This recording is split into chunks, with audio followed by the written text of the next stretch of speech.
कार्यकर्ता सम्मेलन में उपस्थित इस कार्यक्रम की अध्यक्षता कर रहे हमारे पार्टी के जिला के सम्मानित अध्यक्ष द्वारका प्रसाद डांगी जी, मंच पर उपस्थित हम लोगों के बड़े भाई और माननीय नेता के गृह जिला से 4 बार लोकसभा के सदस्य रहे भाई कौशलेंद्र जी, हम सबकी नेत्री और पूरे देश में और प्रदेश में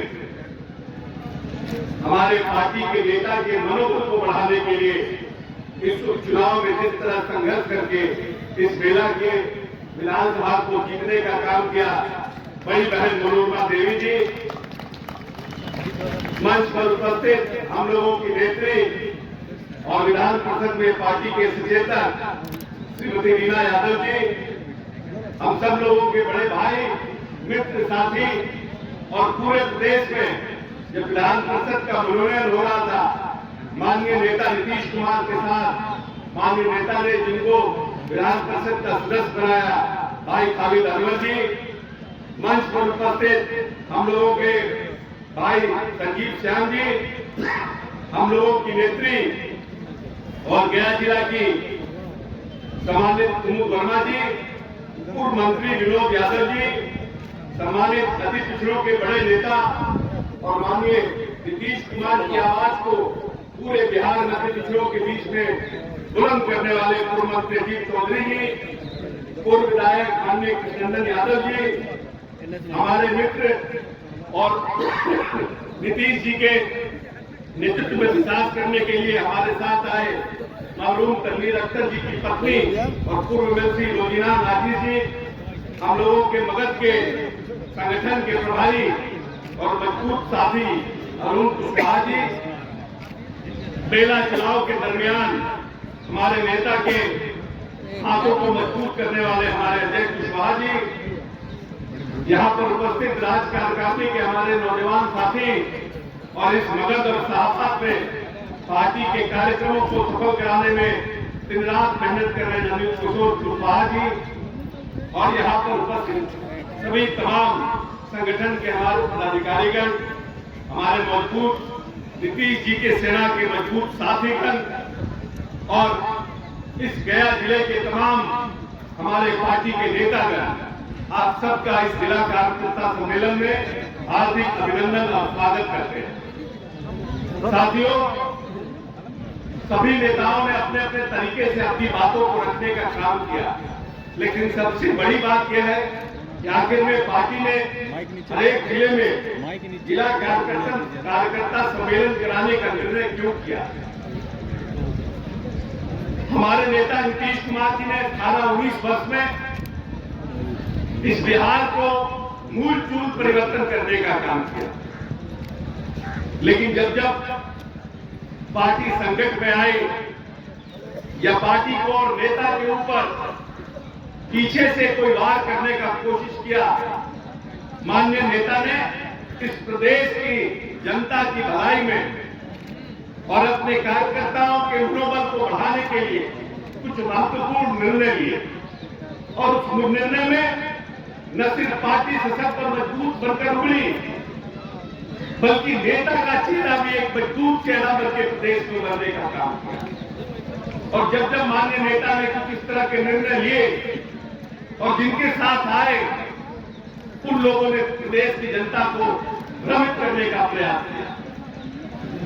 लोग हमेशा जनता के बीच जाते हैं, प्रेस के माध्यम से, मीडिया के माध्यम से प्रदेश की जनता को भ्रमित करने का प्रयास करते हैं। इसीलिए पार्टी ने निर्णय किया कि हम तमाम जिलों में जिला कार्यकर्ता सम्मेलन करेंगे, अपने कार्यकर्ताओं को किन परिस्थितियों में नेता बलिया बिहार मिला था और किन परिस्थितियों में आज बिहार खड़ा है, इन बातों की हम चर्चा करेंगे। और सब लोगों ने अपने अपने तरीके से चर्चा किया। जब बिहार पूरी तरह से हमारा, खास करके ये मगध और शाहबाद का इलाका, जब नेता को बिहार मिला था पूरी तरह से लहूलुहान था। 118 नरसंहार का यह बिहार था और खास करके मगध और शाहबाद का इलाका न सिर्फ जातीय उन्माद में रक्त रंजित था, बल्कि नक्सलवाद भी अपने पूरा फैलाव इस प्रदेश में इलाके में बढ़ाया हुआ था। और उस समय बिहार माननीय नीतीश कुमार के आपके प्यार और आशीर्वाद से मिला। मात्र 22,000 करोड़ के बजट का बिहार था। बिहार का कुल बजट जब नेता को यह बिहार मिला तो मात्र 22 से 24,000 करोड़ का बजट था। और इस 18-19 वर्ष के कार्यकाल में माननीय नेता ने इस बिहार के बजट को 2,80,000 करोड़ करने का काम किया। जो नेता बड़ा होता है वह न सिर्फ वित्तीय प्रबंधन करता है, बल्कि योजनाओं का निर्माण करता है और उसको धरातल पर उतारने का काम करता है। इसके पहले जो सरकारें थी उन्होंने बिहार के जो रिसोर्स थे, बिहार के पास जो खनिज पदार्थ थे, जो बिहार के पास बजट का और रिसोर्स का पैसे की जो व्यवस्था थी, उसको सुनियोजित तरीके से व्यवस्थित नहीं किया। लेकिन नीतीश कुमार जब आए तो न सिर्फ बिहार उसको पूरी तरह से व्यवस्थित किया, बल्कि बिहार को एक नए पैगाम पर एक नई ऊंचाई देने का काम किया। जब बिहार में आए थे तो यह बिहार मात्र बिहार के प्रति व्यक्ति औसत आय मात्र 7,000 रुपए था।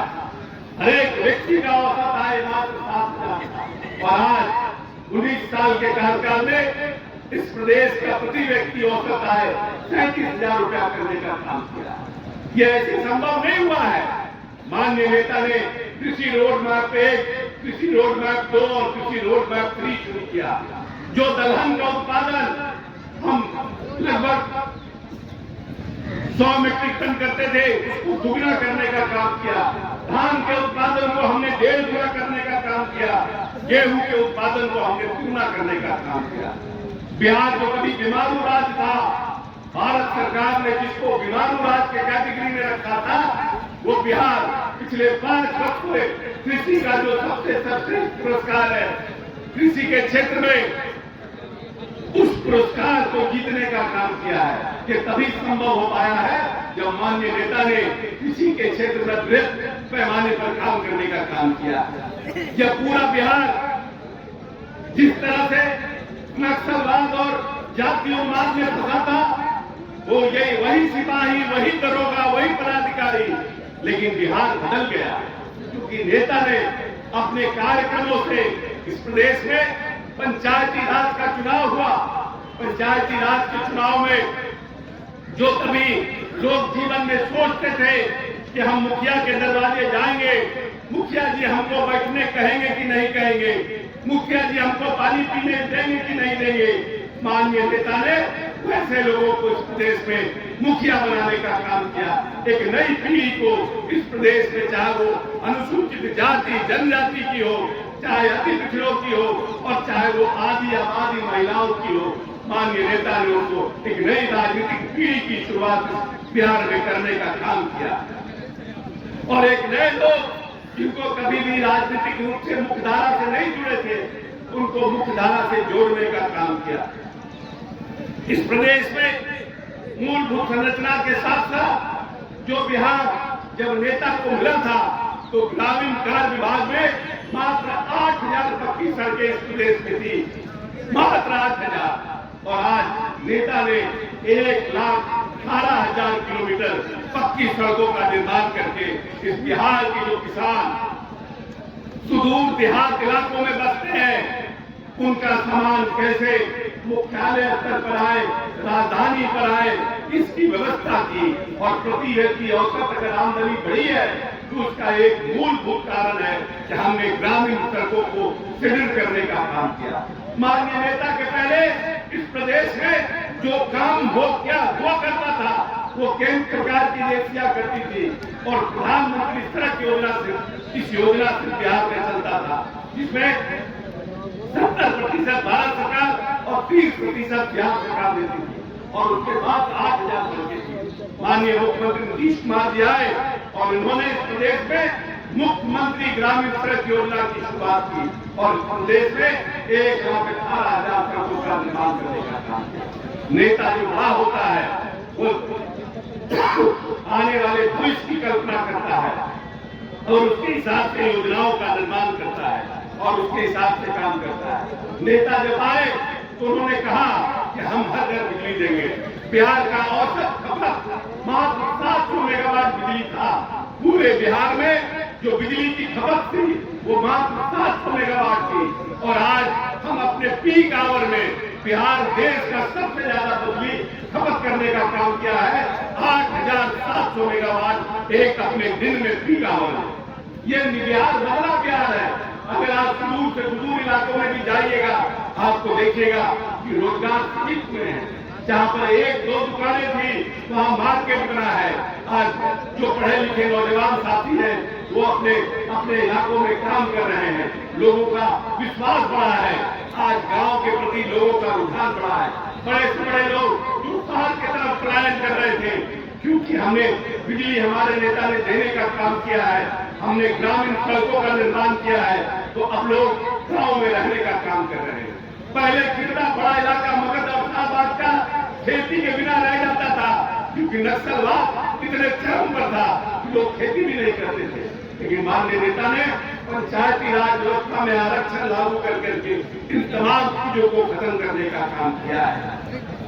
आप देखिएगा पिछले 10 वर्षों में तो 10 वर्षों में जो बिहार सरकार ने पिछले उद्योग नीति लाने का काम किया 2020 और 2015 में तो उस उद्योग नीति का इतना फायदा हुआ कि आज इथेनॉल के क्षेत्र में आज विभिन्न जो हमारे फूड प्रोसेसिंग के क्षेत्र में बहुत सी बाहर की कंपनियां आ रही हैं और आज तो बोध गया के पास एक बड़ा हम लोग हब खोलने जा रहे हैं जिसको भारत सरकार ने भी अपना सैंक्शन दिया है। तो निश्चित रूप से आने वाले समय में ये इलाका भी और आगे बढ़ने का काम करेगा। और जो गया जी हम लोग हमेशा सुनते थे माता सीता ने श्रापित कर दिया है और गया जी में जल नहीं होता है। उस गया जी को भी माननीय नेता ने जैसे गंगा को लाने के लिए भागीरथ की तपस्या करने का काम किया गया था तब गंगा आई थी इस धरती पर। उसी तरह से एक नेता पैदा हुआ हमारे बगल में जिसने कि इस गया को शराब से मुक्त कराने का काम किया और जो देश विदेश से श्रद्धालु यहाँ आते थे और जो पानी नहीं रहता था हमारे यहाँ उस पानी की व्यवस्था माननीय नेता ने किया। गर्मी के दिनों में नेता को जब पता चला कि गया का इलाका दिन प्रतिदिन गया का जो वाटर रिसोर्स है जो जमीन के अंदर पानी है वो बराबर नीचे जा रहा है। हमारे चापाकल खराब हो रहे हैं, हमको टैंकरों से पानी देना पड़ रहा है। तो माननीय नेता ने गंगा जल का पूरी व्यवस्था की कि बाढ़ के समय हम गंगा जल ला करके यहाँ स्टोर करेंगे और गया की जनता को हम वाटर सप्लाई करके पानी देने का काम करेंगे। जो हमारे आने वाली पीढ़ी के लिए चिंता कर रहा है, जिसने हमेशा हमारे आने वाली संगति के लिए चिंता किया। कितने इंजीनियरिंग कॉलेज थे जो माननीय नेता नीतीश कुमार इस बिहार में आए थे, मात्र 3 इंजीनियरिंग कॉलेज पटना, भागलपुर और मुजफ्फरपुर। लेकिन आज अपने 18 साल के कार्यकाल में नेता ने हर एक जिले में इंजीनियरिंग कॉलेज कराने का काम किया है, हर एक अनुमंडल में ITI बनाने का काम किया है और प्रयास किया है कि हम हर एक ब्लॉक में पॉलिटेक्निक बनाने का काम करें। जो बड़ी आबादी पूरी दुनिया में बिहार अकेला प्रदेश है जो पर स्क्वायर किलोमीटर में सबसे घनत्व की जनसंख्या का प्रदेश है। पूरी दुनिया में बिहार अकेला राज्य है जहाँ की जनसंख्या सबसे ज्यादा है और इस जनसंख्या में निश्चित रूप से हमारे नौजवान साथी भी ज्यादा है। और माननीय नेता को हमेशा चिंता है कि कैसे हम इन नौजवानों के लिए रोजगार का सृजन करें, सरकारी नौकरियों की व्यवस्था करें और कैसे इनको हम स्किलिंग का कौशल हम चेंज करें जिससे कि कहीं दूसरे जगह जाकर के लिए आगे नौकरी कर सके। बिहार पूरी दुनिया में पहला राज्य है जहाँ 10 रुपया पर हम इंजीनियरिंग की पढ़ाई कराने का काम करते हैं। पूरे दुनिया में इंजीनियरिंग की 10 रुपया में पढ़ाई कहीं नहीं होती है, लेकिन माननीय नेता ने सरकारी खर्च पर इंजीनियरिंग कॉलेज में बच्चों के दाखिला की व्यवस्था की और उसमें भी आरक्षण के नियम को लागू कराया। क्योंकि जो लोग कभी अंडा बेचने का काम करते हैं, सब्जी बेचने का काम करते हैं, दिहाड़ी मजदूर है, उनके के मन में भी सपना था कि मेरा बेटा भी डॉक्टर और इंजीनियर बने और उनके बेटों माँ बाप के सपनों को उड़ान देने के लिए, उनके सपनों को साकार करने के लिए माननीय नेता ने इंजीनियरिंग कॉलेज, पॉलिटेक्निक और ITI बनाने का काम किया और सरकारी खर्च पर उनको पढ़ाने का काम कर रहे हैं। नेता अभी भी यहाँ रुके नहीं। नेता को लगा कि जो लोग +2 के बाद बाहर जाना चाहते हैं, जो सरकारी पढ़ाई के बाद आगे की उच्च शिक्षा प्राप्त करना चाहते हैं, उनके लिए भी माननीय नेता ने 4 लाख रुपए की क्रेडिट कार्ड योजना की शुरुआत की। जब क्रेडिट कार्ड योजना की शुरुआत की तो हमारे प्रदेश के बच्चे को लगा कि हम लोन ले लेंगे, और हम लोन ले लेंगे तो पता नहीं हम लोन रीपे कर पाएंगे कि नहीं कर पाएंगे। लेकिन जब पिछले साल नेता बिहार के दौरे पर थे तो उन्होंने घोषणा की कि अगर आप ऋण देने की स्थिति में नहीं रहिएगा तो हम ऋण माफ भी आपका कर देंगे, लेकिन ऋण लीजिए और पढ़िए और आगे बढ़िए, बिहार को आगे बढ़ाने का काम कीजिए।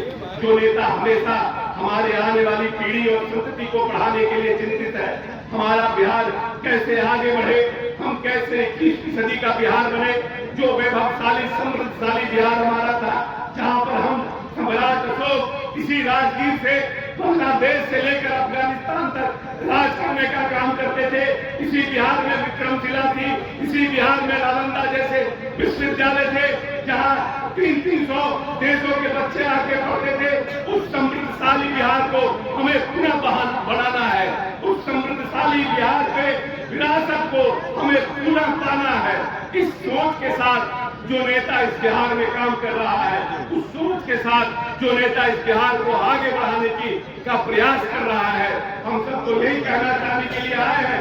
हम सब, आप सब यहाँ पर जनता दल यूनाइटेड के सिपाही हैं और माननीय नेता के प्रति संवेदना रखने वाले लोग हैं, प्रेम करने वाले लोग हैं। आप सबसे इतना ही आग्रह करने के लिए आए हैं कि माननीय नेता के मनोबल को बढ़ाने के लिए, और जो पॉलिटिकल पार्टी झूठ का भ्रम फैलाने का काम करती है कि हम नौकरी दे रहे हैं, हम पूछना चाहते हैं कि जब नेता 2020 के चुनाव में 10 लाख नौकरी और 20 लाख रोजगार की घोषणा कर रहे थे, तो क्या वो लोग हमारे साथ थे? जिन लोगों ने आज, जो लोग ये कहते हैं कि हमने सरकारी नौकरियां दी, वो लोग हमारे साथ नहीं थे। जब नेता ने घोषणा की है, जब नेता ने इस प्रदेश को आगे बढ़ाने के लिए नए कायदे कानून और नियमों का निर्माण किया है, नीतीश कुमार का अकेला निर्णय रहा है। पार्टियां आई है, पार्टियां गई है, लेकिन नीतीश कुमार की नीति और नीतीश कुमार वहां खड़े रहे। नीतीश कुमार एक ऐसा व्यक्तित्व है जिसके साथ सभी लोग जुड़ना चाहते हैं, क्योंकि नीतीश कुमार ने 10 साल भारत सरकार के मंत्री रहे, लगभग 18 साल मुख्यमंत्री बिहार के रहे। आज एक भी छींटा माननीय नेता के कुर्ते पर लगा हुआ नहीं है। ये काम है नीतीश कुमार का।